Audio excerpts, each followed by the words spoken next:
Santoral 18 de julio. Beato Tiburcio Arnaiz Muñoz. El padre de lo rural. Biografía. Tiburcio Arnaiz Muñoz nació en Valladolid el 11 de agosto de 1865, en el seno de una modesta familia de tejedores.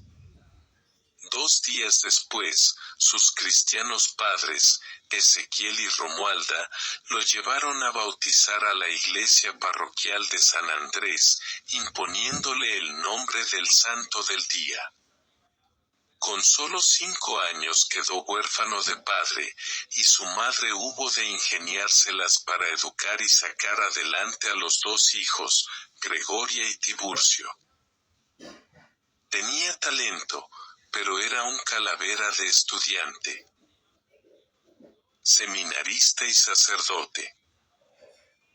Era un joven vivo, alegre y de buen corazón, cuando entró en el seminario con 13 años. Sacó los estudios con bastante aprovechamiento y brillantez porque tenía talento, pero advierte un compañero suyo que era un calavera de estudiante, en el buen sentido de la palabra. No cogía un libro de texto en casa, si acaso lo que pescaba en los claustros del seminario antes de la clase. Para ayudar algo a la precaria economía de su casa ejerció las funciones de sacristán en el convento de dominicas de S. Felipe de la Penitencia en el mismo Valladolid. A veces llegaba tarde y las religiosas tenían que avisar a la recadera del convento. La pobre mujer abría, pero después regañaba severamente al seminarista.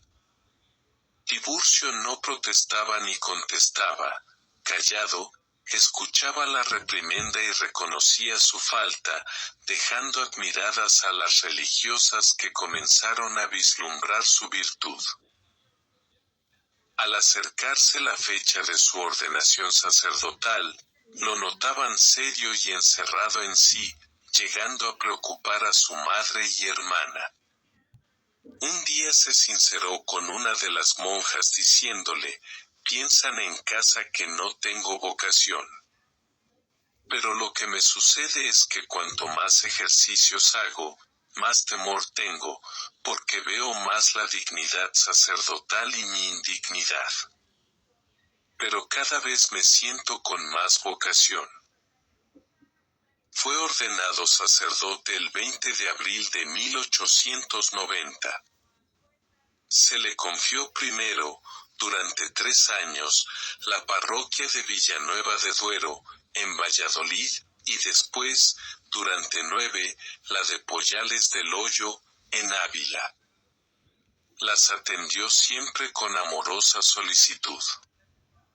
Cuando hubo de dejar Pollales para entrar en la compañía de Jesús decía conmovido: «Amo tanto a mi pueblo que no le cambiaría por una mitra. Solo la voz de Dios tiene poder para arrancarme de mi parroquia». En estos años había obtenido la licenciatura y el doctorado en teología, en la ciudad primada de Toledo. Su pensamiento volaba a la vida religiosa, pero veía un obstáculo. Conversión. Como párroco iba pasando los días y los años, trabajando en la viña del Señor y al abrigo de su familia. Sin embargo, Dios lo iba espoleando a mayor entrega, pues en cierta ocasión confesó: «Yo vivía muy a gusto y me daba muy buena vida, pero temía condenarme». Su pensamiento volaba a la vida religiosa, pero veía un obstáculo insuperable en su anciana madre, a quien amaba y veneraba, y él era el único amparo de su vejez. Hasta que un buen día, dispuso Dios llevársela al cielo. La separación le causó tanta pena que su corazón quedó destrozado. Fue tanto lo que sufrí, que me dije: «Ya no se me vuelve a morir a mí nadie, porque voy a morir yo a todo lo que no sea Dios». Su hermana Gregoria, una noche después de leer el Año Cristiano, exclamó derramando lágrimas: «¡Ay, Tiburcio! ¿Cuántas cosas hicieron los santos por Dios y nosotros que poco hacemos? Vamos a pasarnos la vida sin hacer nada por Él. Deberíamos irnos cada uno a un convento y allí servir a Dios con perfección lo que nos queda de vida». Así quedó libre el camino para seguir, cada cual, su particular vocación. Ella entró en las dominicas de ese Felipe y de Tiburcio, después de cerciorarse que quedaba contenta, con un, pues entonces, hasta el cielo. La despidió y marchó gozoso a pedir su admisión en la compañía de Jesús. En Málaga tuvo lugar su incorporación definitiva a la compañía de Jesús. Entra en la compañía de Jesús. Corría el año 1902 cuando entró en el noviciado de la compañía en Granada. Tiburcio tenía 37 años. Desde un principio se dispuso a la práctica de toda virtud. 2 propósitos hizo en este tiempo y los cumplió con exactitud: no pedir nunca nada y contentarme con lo que me den. Nunca me negaré a ningún trabajo, bajo ningún pretexto. La idea del tiempo perdido y de la edad avanzada lo espoleaban a buscar ansiosamente la perfección. Hizo sus primeros votos el 3 de abril de 1904. Durante este tiempo asimiló admirablemente la espiritualidad ignaciana y comenzó a dirigir tandas de ejercicios espirituales. Además, se inició en el difícil ministerio de las misiones populares.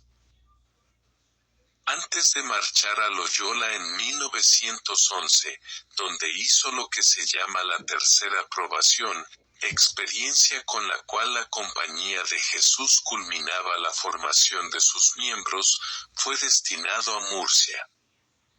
Pasó en esta ciudad 2 años, entregado a las almas y dirigiéndolas con admirable acierto. Este padre es un santo y hace santos, decían cuantos lo trataban. Allí descubrió la necesidad de acoger a las jóvenes de los campos y pueblecitos inmediatos que venían a servir y que estaban expuestas a 1000 peligros. Para ellas buscó una casa donde tuvieran, además de albergue y amparo, quien las enseñase a conocer y amar a Dios.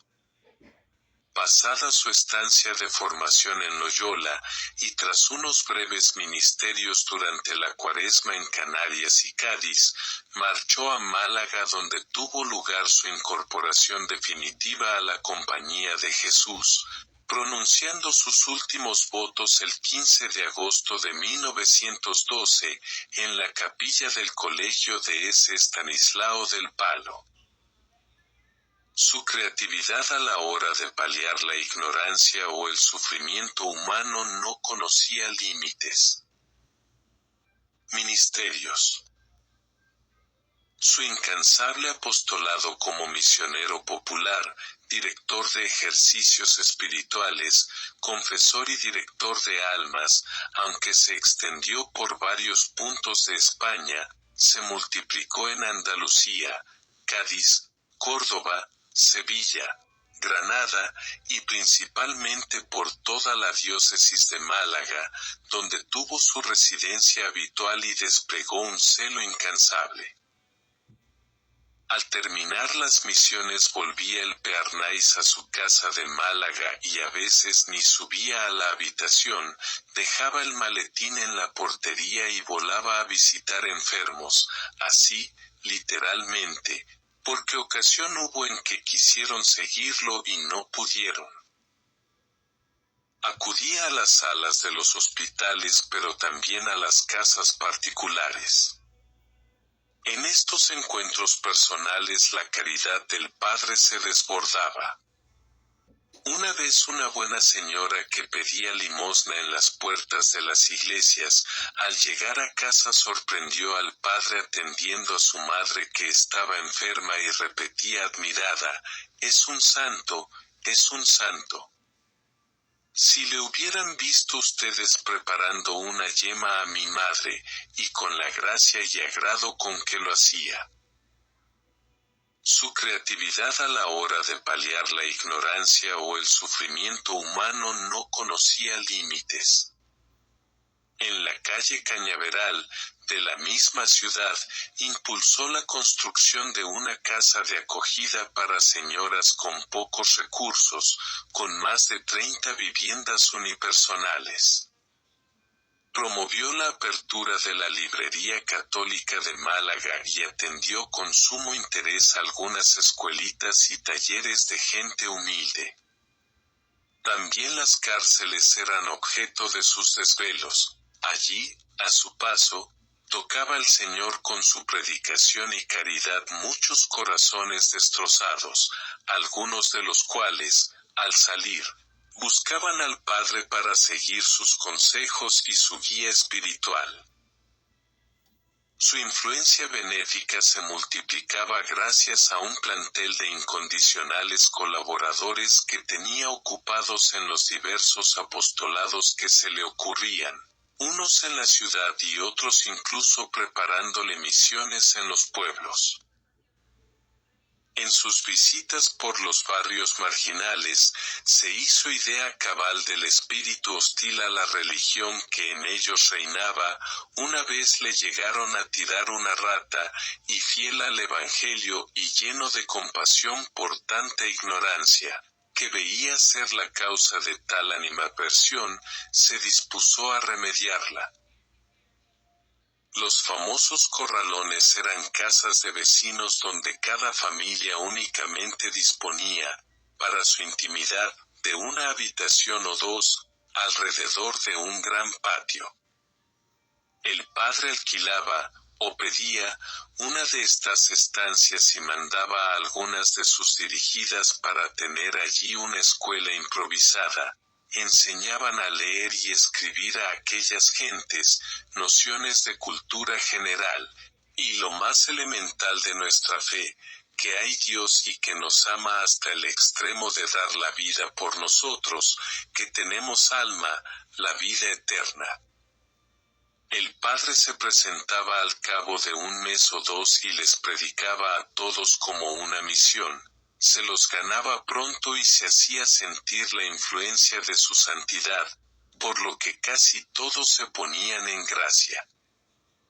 Después, solía dejar a alguna mujer piadosa al frente de esta singular escuelita llamada Amiga, para que siguiese enseñando a los niños y sostuviese el fruto logrado. Durante su vida se trabajó así en unos 20 corralones, y el cambio obrado en ellos redundó en beneficio de la vida social de Málaga. Esta misma forma de evangelización, desarrollada por señoritas que se instalaran temporalmente en los pueblos y cortijadas, fue la obra más propiamente original del Bearnais y que continúa hasta nuestros días. La obra de las doctrinas rurales. Suscitó conversiones realmente extraordinarias. Las misiones populares. La predicación de misiones populares fue uno de sus principales ministerios. Su íntimo amigo de Antonio Membibre, lo acompañó en una de ellas y relataba sus impresiones a la hermana del Bearnais, ya religiosa. Tuve el consuelo de pasar 10 días con tu hermano que es un misionero santo, mortificado y penitente, pues no suele dormir en la cama, se tira en el suelo y en paz, a las 4 se levanta, hace la hora de oración. Me llamaba a las 5 e íbamos a la iglesia. Él solía tocar, pues el sacristán nunca estaba a tiempo. Confesábamos, a las 6 rosario de la aurora.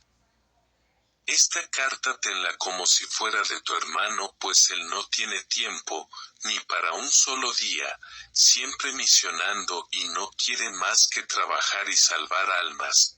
Terminado el rosario, yo me vestía en el altar y Tiburcio desde el púlpito explicando los misterios de la Santa Misa, los ornamentos sagrados, etc.